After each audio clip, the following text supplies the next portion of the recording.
그래서 저희가 모였을 때에 예수님께 확실히 묻기를, 주님, 당신께서 그 나라를 다시 이스라엘에게로 회복하실 때가 이때니까? 라고 말하며 예수님께서 그들에게 말씀하시기를, 그 시간과 그 시기에 관해서는 너희가 알 바가 아니요 오직 아버지께서 자신의 권한에 주신 것이라고 대답하셨다.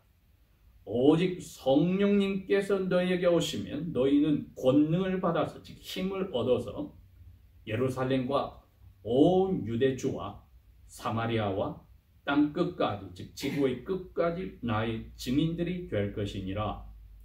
예수님께서 이 말씀들을 마치신 후에 그들이 쳐다보는 가운데 들리워 올라가시니 구름이 그들의 눈에서 예수님을 가리고 그분을 받아들이더라. 그리고 제자들은 예수님께서 올라가시는 그 하늘을 자세히 쳐다보고 있을 때 보라, 흰 옷들을 입은 두 남자들이 제자들의 곁에 서서 말하기를, 갈릴리 남자들아, 왜 서서 하늘을 자세히 쳐다보고 있느냐? 너희 가운데서 하늘로 올리우신 이 예수님은 너희가 하늘로 그분께서 가신 것을 본 그대로 이와 같이 오시리라. 이에 그들이 감람산에서 예루살렘 성으로 돌아오니 이 산은 예루살렘 성에서 가까워 안식일에 가기 알맞은 거리의 길이었더라. 제자들이 예루살렘 성으로 들어와서 자신들이 머물던 다락방으로 올라가니 베드로와 야고보와 요한과 안드레와 빌립과 도마와 바들로메와 마태와 알페의 아들 야고보와 열심당은 시몬과 야고보의 아들 유다였더라. 거기서 제자들이 여자들과 예수님의 어머니 마리아와 예수님의 남동생들과 함께 있으면서 한 마음으로 기도와 간구에 계속하여 전적으로 힘쓰니라. 아멘.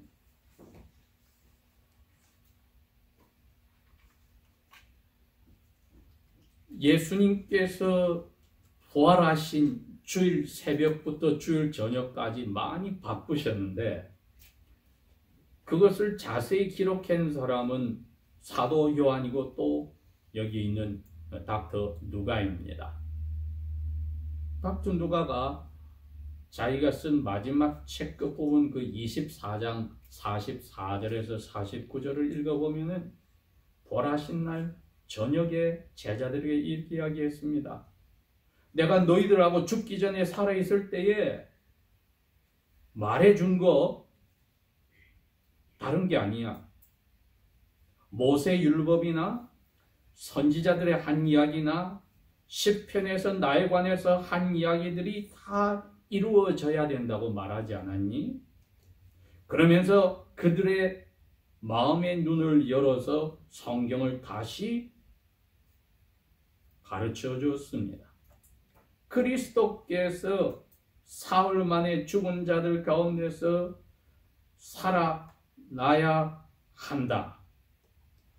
고 쓰여져 있지?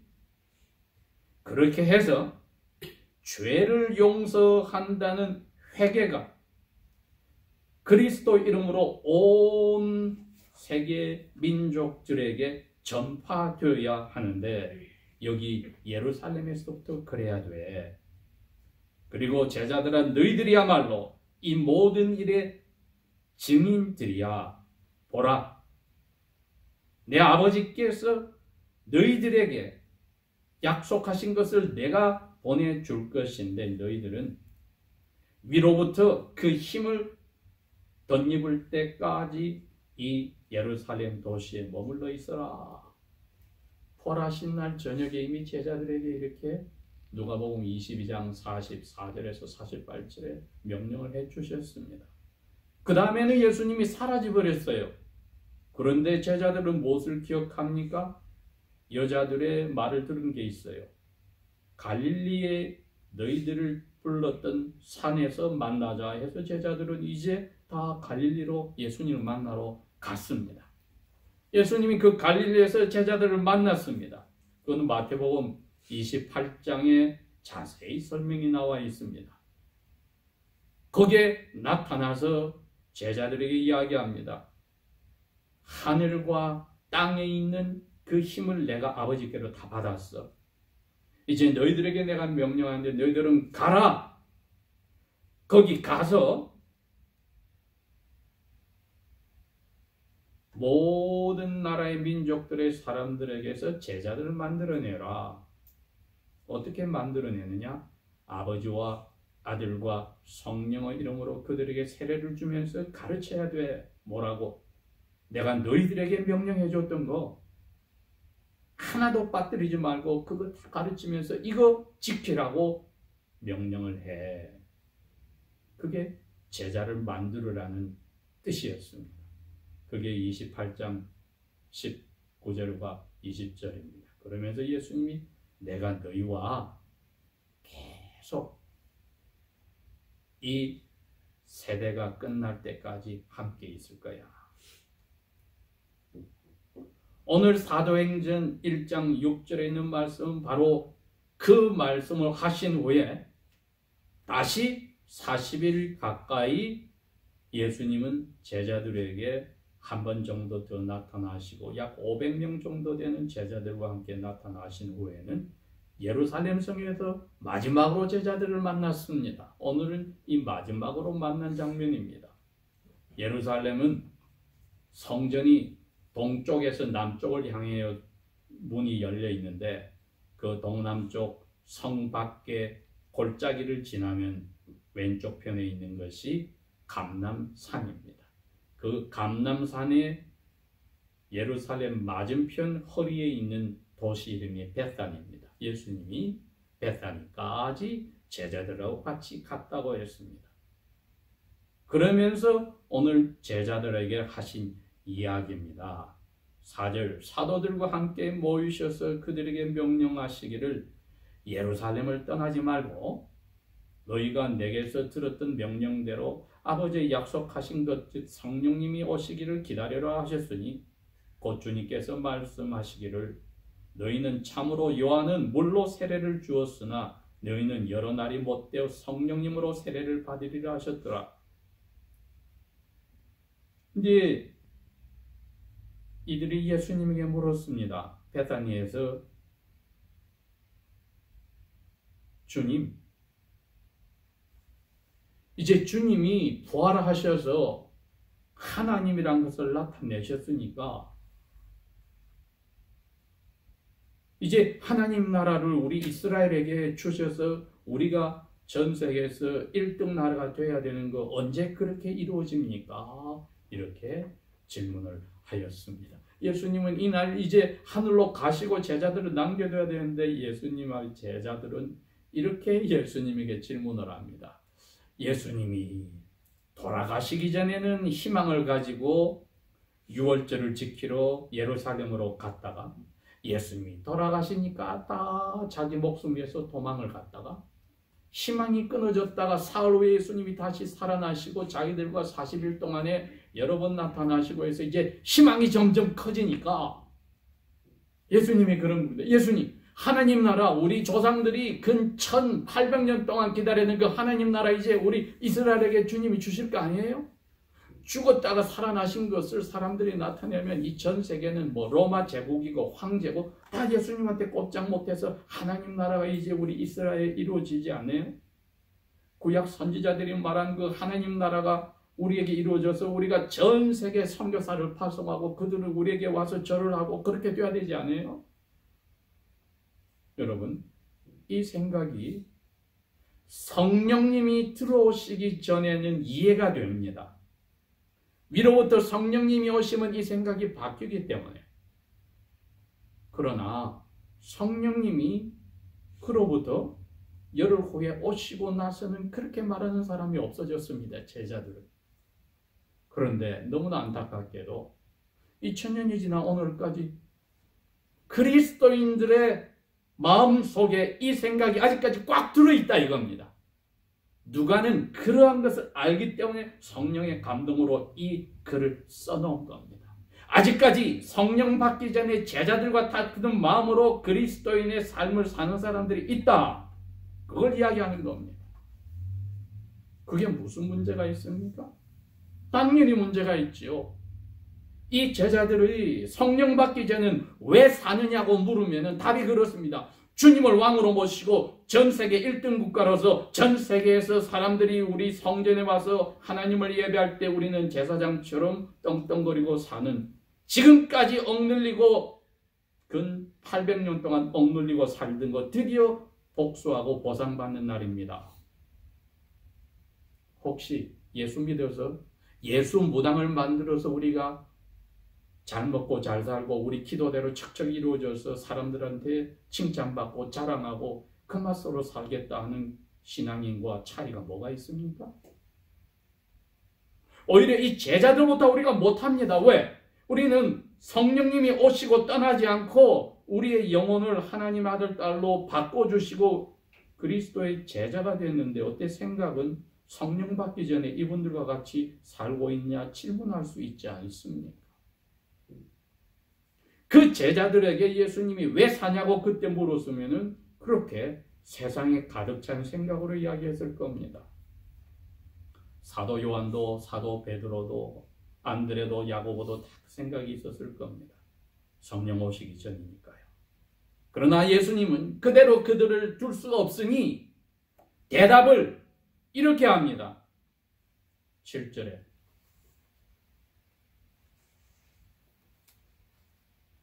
하나님 나라가 만들어지는 시간과 그 시즌, 시기간에서는 너희가 알아서도 안 돼. 아버지께서만 자기 어토리티 권한에 두신 것이야. 이건 대답이 아닙니다. 제자들이 원하는 대답이 아닙니다. 어느 날을 치면은 너희 영혼이 육체가 잘 되고 잘 먹고 풍성하고 잘 살기를 원하노라 하는 말만 들어야 되는데 십자가를 지라는 것은 듣고 싶은 이야기가 아닙니다.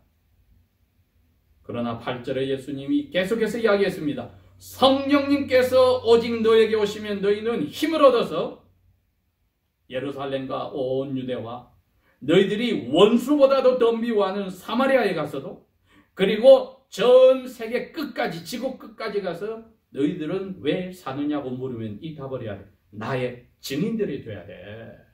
여러분 2021년 1월 3일 아침에 성령께서 예수님의 명령을 우리에게 전해줍니다. 나는 왜 사는가? 증인이 되라고 살고 있습니다. 성령님의 힘으로서 내가 살아서 내 스스로의 삶에 도움되는 데에 성령님을 이용하라는 것이 아니라 가서 제자를 만드는 일을 하는 증인들이 되라는 것입니다.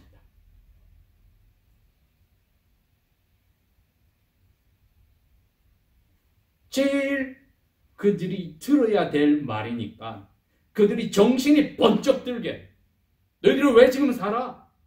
이스라엘이 1등이 돼서 나하고 같이 떵떵거리고 살겠다고? 노노노! 너희들은 세상 끝까지 가야 돼. 가서 나의 증인이 돼야 돼. 무슨 증인입니까? 예수님이 고통당하시고 부활하셔서 이제 지금 일어날 마지막 요거까지 봐야 돼. 어센션, 하늘로 가는 이것까지 보아서 너희들이 귀로 듣고 눈으로 보고 손으로 만지고 예수님이 하나님의 아들로 너희들 죄를 위해서 해결했다는 걸 말해야 되는 복된 소식, 복음, 굿뉴스, 가스펠을 프로클레임, 선포하는 삶의 스타일이 돼야 돼. 너희들 삶이 그것뿐이야. 직업이가 너희들이 직장을 가지든지 사업을 하든지 가정주부가 되었든지 학생 신분이든지 백수든지 백조든지 상관이 없어. 너희들 삶 자체는 나의 삶과 죽음과 부활과 하늘로 가는 승천에 대해서 이분이야말로 다시 오실 하나님이라는 증인이 돼야 돼. 여러분 이게 우리가 사는 이유입니다. 있습니까? 아니나 다를까 9절에 막바로 예수님께서 이 말씀을 마치신 후에 이 11 제자들이 쳐다보는 가운데 들리워서 이 감람산입니다. 올라가시니 구름이 그들의 눈에서 예수님을 가리고 예수님을 구름 속으로 받아들이더라. 그러나 이 제자들 마음을 보십시오. 이거 황당하다 이겁니다. 아니 예수님이 가시면 어떻게 됩니까? 지금 난리가 났어요. 10절 보십시오. 제자들은 예수님께서 올라가시는 그 하늘을 자세히 쳐다보고 있어요. 이거 어떡하냐 이거예요. 예수님 우리하고 같이 살아야 되는데 왜 어디 가시냐 이거죠 여러분. 우리 복덩어리가 사라진다 이겁니다 지금.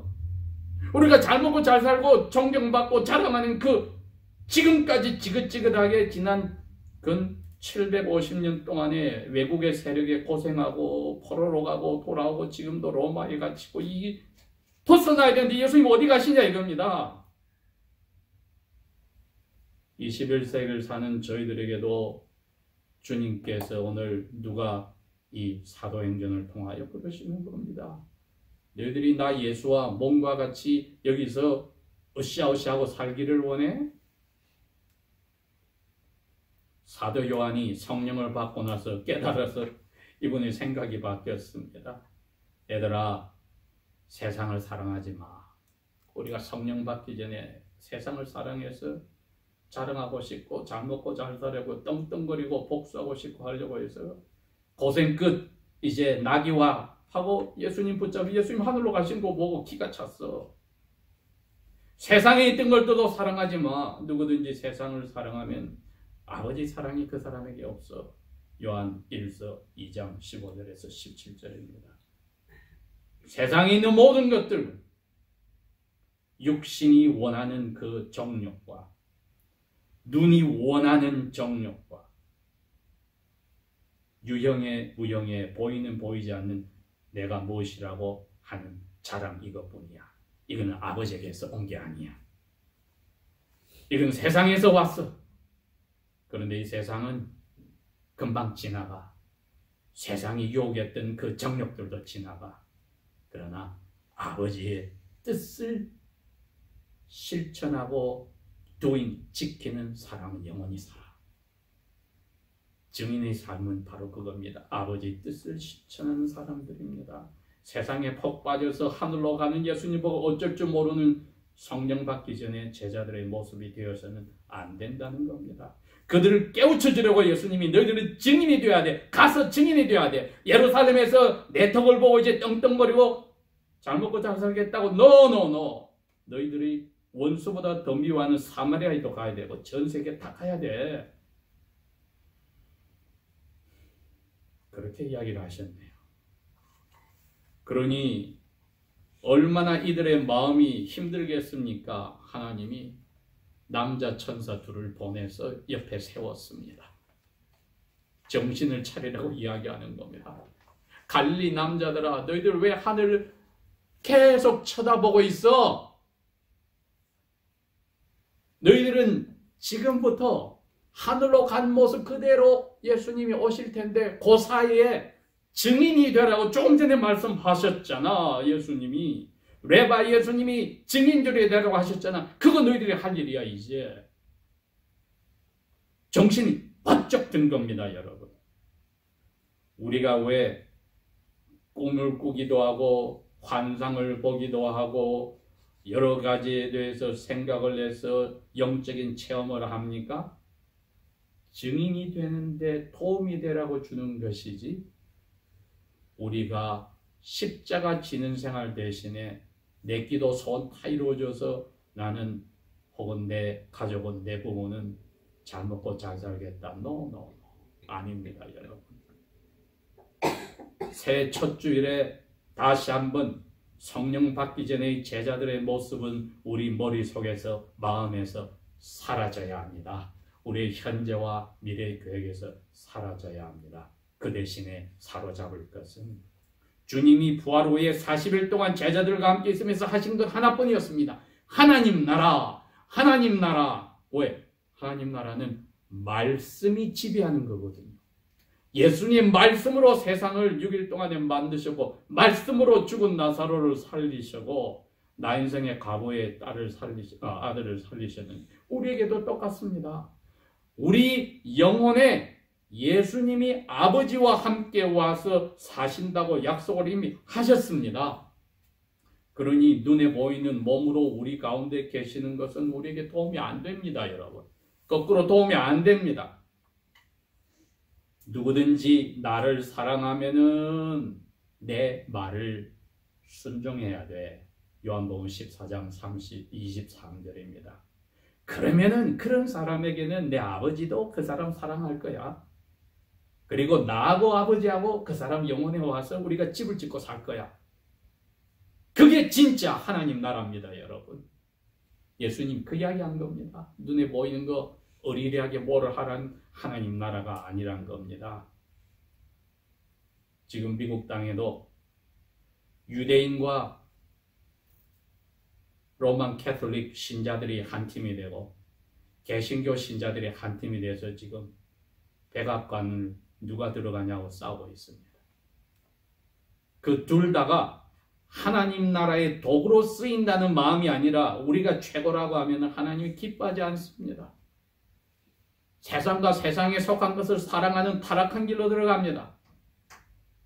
그러나 예수님은 너가 나를 사랑해? 그럼 내 명령을 지켜. 그러면 아버지가 너희를 사랑하고 나하고 아버지가 너희 영혼의 성령을 통해서 와서 집 지고 살 거야. 여러분. 그런데 누구든지 내 말을 안 들어? 그럼 그 사람은 나를 안 듣는 거야. 내가 보낸 너희들 말을 안 들어? 증인들의 말을 안 들어? 그러면 증인을 보낸 나의 말을 안 듣고 나를 보낸 아버지의 말을 안 듣는 거야. 거꾸로 내 말을 듣는 사람은, 내가 보낸 사람의 말을 듣는 사람은 나의 말을 듣는 거고, 내가 보내심을 받은 나를 보낸 아버지의 말을 듣는 거야. 누가복음 10장 16절에도 똑같은 이야기를 해 주신 겁니다. 이렇게 하여서 오늘 저에게 예수님이 새 첫 주일에 이야기하십니다. 성령 받기 전에 제자들의 모습을 떠나라. 너희들은 이미 오순절 후에 내려오신 성령이 이 세상 마지막까지 개개인의 삶 속에와 모이는 교회에 지배하고 있으니 그 가득 참에 날마다 발을 씻듯이 회개함으로 채워서 성령님이 너희 속에서 슬퍼하지 않게 하라. 천사의 그 말을 듣고 정신이 번쩍 들어서 제자들은 이제 생각이 바뀌어버렸습니다. 그래, 내가 이제 할 일이 있구나. 근데 성령님이 아직 오시지 않았어요. 근데 예수님이 뭐라고 했어요? 이 도시를 떠나지만 기다리라고 했어요. 고향 갈릴리로 가지 말라고 했어요. 그래서 마가 요한의 부모님이 계신 6월절 잔치를 했던 그 다락방으로 다 성으로 들어갔는데 11 제자들과 갈릴리에서 왔던 여자들과 어쩌면 베드로의 아내까지 거기 있었을지 모르죠. 그리고 적출하게 예수님의 어머니와 예수님의 적어도 4명 이상 되는 남동생들도 같이 있었다. 이제 방법을 이야기합니다, 여러분. 방법입니다. 어떻게 내가 증거하는 삶을 사는가? 하늘에 간 예수님이 아버지와 함께 우리 영혼에 오셔서 우리가 예수님처럼 왕처럼 지배를 하고 사는데, 그러려면 내가 먼저 예수님과 같이 십자가에서 죽어야 돼. 베드로후서 2장 11절, 12절, 13절은 그 이야기입니다. 우리가 예수님과 함께 죽으면 예수님과 함께 살아서 지배를 할 거야. 사람들 눈에는 내가 별 볼 일 없어도 나의 영혼은 아버지와 하나님과 함께 이 세상에 믿지 않는 사람들에게 증거하는 증인의 왕으로서의 예수님의 힘으로 지배하는 삶을 살고 있다는 겁니다. 마치 북녘 땅의 완전 통제구에 갇힌 그 하나님의 자녀들이 밤낮으로 기도할 때 그 기도 속에는 자기를 잡아놓은 김일성도 김정일도 김정은도 지배하는 지배의 힘을 가지고 있는 것 같습니다. 그런데 여기에 다락방에 가서 이분들이 한 일이 한 마음으로 기도를 열심히 하였더라. 왜? 떠나지 말고 약속한 성령님 오시기를 약속받은 거 받아야 되니까. 성령님 오시기를 기다려야 되니까. 우리에게도 지금 그 이야기를 하시는 겁니다. 우리가 거듭났을 때 받으신 성령님, 우리의 삶의 영혼의 모습에 따라 슬퍼하시고 뒤로 물러나시는 것, 이건 막아야 됩니다. 간절하게 매달려서 한 마음으로 깨끗한 영혼을 날마다 발을 씻듯이 하는 회개의 마음으로 날마다 하루를 정리하고 생활을 하면은 예수님이 누가복음 18장에 하신 경고의 말씀이 우리에게는 적용이 안 되지요. 과부가 사정이 너무나 딱해서 재판관에게 밤낮으로 와서 매달려서 내 원수 갚아달라고. 재판관이 내가 하나님도 두려워하지 않고 아무것도 안 두려워하는데 너가 너무 귀찮게 했었는데 너 소원 들어줄게 하였는데, 하물며 하늘에 계신 하나님께서 밤낮으로 부르짖는 너희들의 기도를 들어주지 않겠느냐? 그런데 믿음이 끝까지 있어야 기도를 끝까지 하지. 올해 저희들의 증인의 삶의 가장 귀한 덕목이 성령님이 계속 우리의 삶을 지배하는 것은 끊임없이 기도하는 겁니다. 간절하게 그 과부가 억울하여서 재판관을 못살게 굴듯이 하듯이. 그런데 예수님은 이미 경고를 했습니다. 그런데 내가 이 세상 정리하러 올 때 이 세상에서 끝까지 기도하고 견디는 믿음을 볼까? 저희들이 그때 지금 살고 있는 겁니다. 끝까지 견디는 페이스를 내가 그 믿음을 이 세상에서 볼까? 두려운 말입니다. 우리가 주님과 함께 견디면은 주님과 함께 우리가 세상을 지배하는 마음으로 증인의 삶을 살 것이다. 그러나 우리가 우리의 언행심사에서 주님을 배반하면 주님도 우리를 배반할 거다. 증인의 삶이 이제 꾸준히 성령님을 의지하는 이 기도로서 말씀만으로 사람들에게 해줄 때에 그게 진짜 하나님 나라입니다. 말씀이 얼마나 우리의 영혼을 깨끗하게 하고 하나님 나라를 만들어 가는지 저희들이 그 맛을 보고 성령께 의지하는 기도 생활이 오늘 하늘로 가시는 예수님과 천사를 통해서 주신 제자들과 우리에게 주신 말씀입니다. 기도합시다. 아버지 하나님, 이제 저희들에게 증인의 삶을 살라고 하셨으니 증인의 삶을 살기 위해서 말씀에 굳게 서고 성령께서 우리를 사로잡도록 밤낮으로 저희들이 기도로 아버지 앞에 내려놓고 아버지를 의지하겠습니다. 기도를 쉬는 믿음이 사라지는 죄를 짓지 않게 도와주소서. 기도 영역이 넓어지게 깊어지게 도와주소서.